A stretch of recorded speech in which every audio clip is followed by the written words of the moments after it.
मत्सुई का चिलर जिसमें एक कंट्रोलर लगा है जो कि हमें टेम्परेचर बताता है और इसमें फंक्शन है टेम्परेचर अगर मैं सेट कर दिया 18 और जैसे इसका टेम्परेचर क्योंकि चिलर है तो पानी को ठंडा करता है, ठीक है।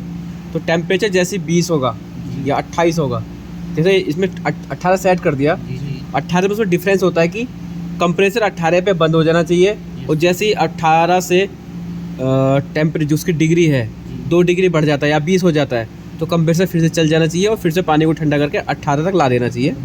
उसके बाद वो बंद हो जाना चाहिए कंप्रेसर, ठीक है। तो वो है और इसमें एक मोटर लगी हुई है जो पानी को सर्कुलेशन करती रहती है, जो मशीन में जाता है और रिटर्न वापस इसमें आता है, ठीक है। मशीन गर्म करती है, ये ठंडा करता है, ये मेंटेन करता है, ठीक है। इसमें बटन कैसे है, एक पंप है जो सर्कुलेशन करता है, ये कंप्रेसर है जो चिलिंग करता है। तो इसको ऑन करने के बाद ये 2 बटन हमें ऑन करने पड़ते हैं। Yes sir. अब बात करते हैं इन फंक्शनों की। ये क्या है, ये पावर ऑन का है, ठीक है। ये पंप ऑन जब यहाँ से करेंगे तो ये इंडिकेटर जलेगा, उसके बाद कंप्रेसर ऑन ये वाला इंडिकेटर जलेगा, ठीक है। अब इसमें एक चीज़ होता है, जब हमारा चिल्लर चलता है, ठीक है, जब वो इसके अंदर जो गैस है R22 उसको कंप्रेस करता है तो एयर जो है गर्म हो जाती है। तो गर्म जो एयर है उसको ठंडा करने के लिए ये पंखा लगा हुआ है ऊपर। तो ये जब वो फैन चलता है तो ये वाली लाइट जलती है, ठीक है। इन केस जब हम इसका कहीं कनेक्शन करते हैं, यहाँ से उठा के दूसरी जगह कनेक्शन कर रहे हैं और हमारे जो तार हैं RYV फेस होते हैं वो इंटरचेंज हो जाते हैं। RYV रहता है ना और RVY हो जाता है, तो ये फेस रिवर्सर का ये अलार्म दिखता है। इसका मतलब ये है कि हमें फेस चेंज करना पड़ेगा, सीक्वेंस में लगाना पड़ेगा। जैसे है ये है लो लेवल इसका। ये है अगर इसके टैंक का जो पानी है इसके अंदर उसका लेवल लो हो जाता तो ये लाइट जलेगी और अलार्म देगा।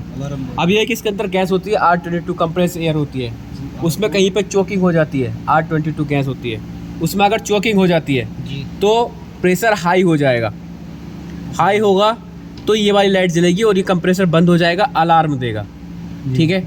इसी केस में अगर गैस निकल जाती है कंप्रेसर की, जो R22 गैस है वो उड़ जाती है, तो उस केस में ये वाला प्रेशराइज जलेगा और कंप्रेसर बंद हो जाएगा और ये अलार्म देगा, ठीक है, कि भाई गैस निकल गई है, इसका करो। अभी इन केस किस कंडीशन से कंप्रेसर ओवरलोड हो जाता है, इन केस चोकिंग हो जाती है, ये गैस उड़ जाती है, उस केस में एम्पियर ज़्यादा लेगा कंप्रेसर तो ओवरलोड ट्रिप हो जाएगी। इसके अंदर सेफ्टी है ओवरलोड की, तो ये वाली लाइट जलेगी। सपोज करो, ठीक कहाँ से करेंगे? हाँ, सपोज करो कि पंप ओवरलोड हो गया, मोटर किसी ने बाल बंद कर दी, मोटर ओवरलोड हो गई, तो ये जो सीक्वेंशियल मोटर है जो पानी को सीक्वेंस कर रही है, लेके आ रही है, घुमा के जा रही है, तो उस मोटर अगर वो ट्रिप होगी तो ये ओवरलोड होगा। एंटी फ्रीज ये वो है कि टेम्परेचर इसका फ्रीक्वेंसी है कि भाई 18 से 20 पे चालू हो जाता है। इन केस कंप्रेसर ऑन नहीं होता, ओवरलोड हो जाता है, ठीक है, तो उस केस में क्या होगा, ये वाला इंडिकेटर चलने लग जाएगा, ठीक है। अब आते हैं कि हमें करना क्या है। ये चीज़ हो, अलार्म आए, लो लेवल आए, हाई प्रेशर आए, ओवरलोड आए, पंप ओवरलोड आए और लो लेवल आए, तो हमें क्या करना है। तो उसके लिए करना है हम पैनल ओपन करेंगे तो ये जो ओवरलोड रीसेट होता है ये होता है ये ब्लू वाले से, ब्लू बटन से ये ओवरलोड रीसेट हो जाता है। इन केस तुमने एक बार रीसेट कर दिया, ठीक है, ये फैन, मोटर और पंप, हमने क्या किया, ये कोई चीज़ थी वो ओवरलोड हो गई, हमने ऐसे करा, टिक की आवाज़ आएगी, पता चल जाएगा कि भाई कौन सी चीज़ ओवरलोड थी, ठीक है, रीसेट हो गई।